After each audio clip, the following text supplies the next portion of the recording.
ನಮಸ್ಕಾರ ಪ್ರಿಯ ವೀಕ್ಷಕರೇ, K J news India ವಾಹಿನಿಯಲ್ಲಿ ತಮಗೆ ಸ್ವಾಗತ ಸುಸ್ವಾಗತ. ಈ ಎಲ್ಲ ಕಾರ್ಯಕ್ರಮಗಳನ್ನು ಕೆಜೆ ನ್ಯೂಸ್ ಇಂಡಿಯಾ ವಾಹಿನಿಯಲ್ಲಿ ತಾವು ಸವಿಸ್ತಾರವಾಗಿ ನೋಡಬಹುದು.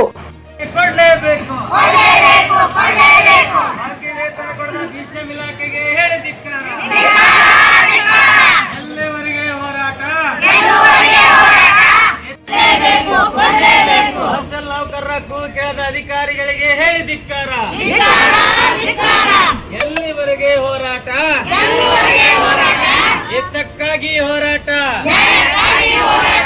ಎತ್ತಕ್ಕಾಗಿ ಹೋರಾಟ. ಏಜೆನ್ಸಿಯನ್ನು ರದ್ದು ಮಾಡಲೇಬೇಕು,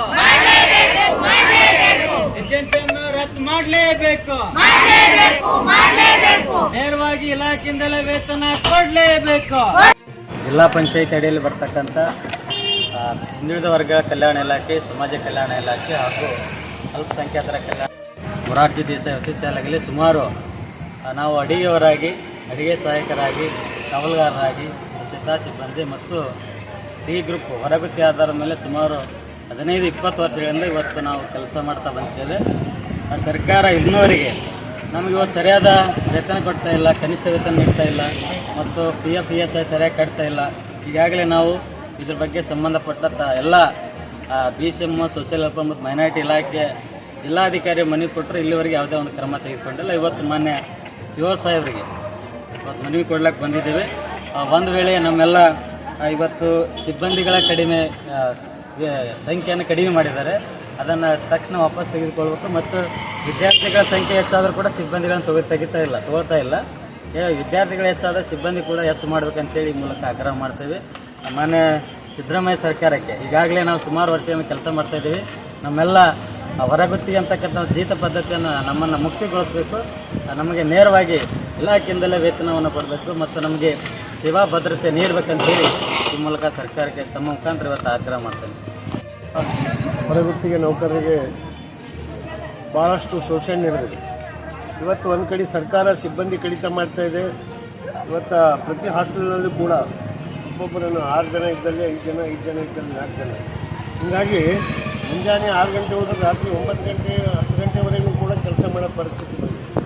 ಹಲವಾರು ಮಂದಿ ನೌಕರರು ಬಾಯ್ಸ್ ಹಾಸ್ಟೆಲ್ ಯಾವುದೇ ಇರಲಿ, ಸಮಾಜ ಕಲ್ಯಾಣ ಇರಲಿ, BCM ಇರಲಿ, ಅಲ್ಪಸಂಖ್ಯಾತರ ಕಲ್ಯಾಣ ಇರಲಿ, 3 ಇಲಾಖೆಯಲ್ಲಿ ವಿದ್ಯಾರ್ಥಿಗಳು ಕಾಲೇಜ್ ಹಾಸ್ಟೆಲ್ದಲ್ಲಿ ಮುಂಜಾನೆ ಹೋದವರು ರಾತ್ರಿ 10 ತನಕ ರೊಟ್ಟಿ ಬಡಿದ್ರೆ ಸಾಕಾಗಲ್ಲ ಅವ್ರಿಗೆ. ಅಷ್ಟು ಹಾರ್ಡ್ ವರ್ಕ್ ಬಡಿದು ನಮ್ಮವರೆಲ್ಲ ಇವತ್ತೆಲ್ಲ ಅನಾರೋಗ್ಯದಿಂದ ದವಾಖಾನೆಗೆ ಹೋಗೋ ಪರಿಸ್ಥಿತಿ ಬಂದಿದೆ. ಎಲ್ಲೋ ಒಂದಿನ ಸಾಕಾಗಿ ದವಾಖಾನೆಗೆ ಹೋಗ್ಬೇಕಂದ್ರೂ ಟೈಮ್ ಸಿಗ್ತಾ ಇಲ್ಲ ಇವರಿಗೆ. ಹೀಗಾಗಿ ಸರ್ಕಾರ ಏನು ಮಾನವತೆ ದೃಷ್ಟಿಯಿಂದ ಈ ಸಿಬ್ಬಂದಿ ಕಡಿತ ಮಾಡಿ ತಪ್ಪು. ಇವತ್ತು ಹಾಸ್ಟೆಲ್ ಎಂದು ಪ್ರಾರಂಭ ಆಗ್ಯದ.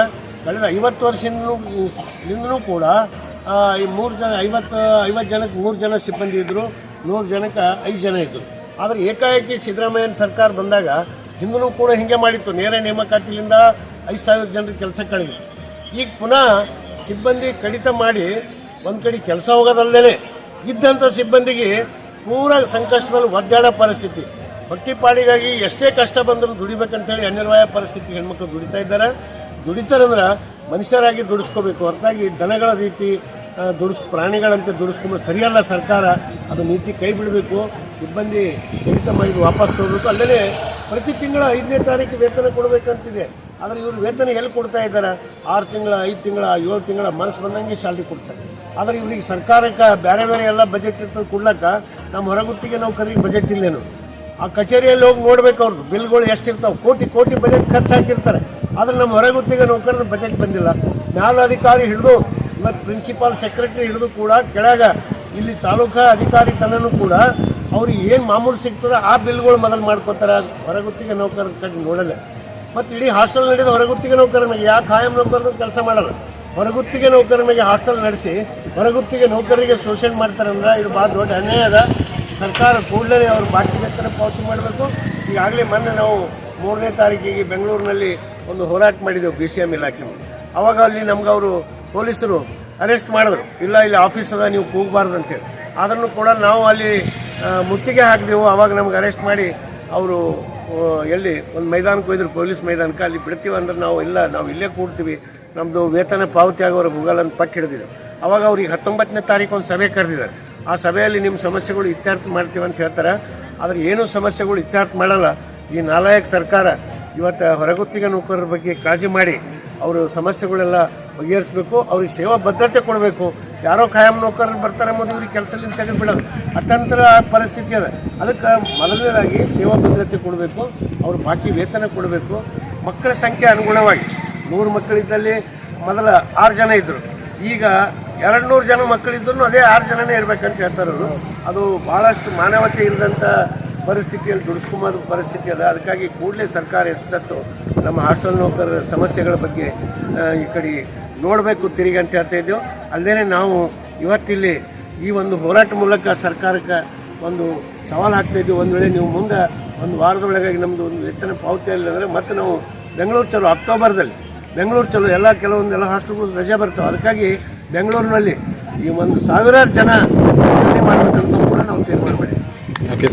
ಈ ಚಾನೆಲ್ ಅನ್ನು ಸಬ್ಸ್ಕ್ರೈಬ್ ಮಾಡಿ ಮತ್ತು ಪಕ್ಕದಲ್ಲಿರುವ ಬೆಲ್ ಬಟನ್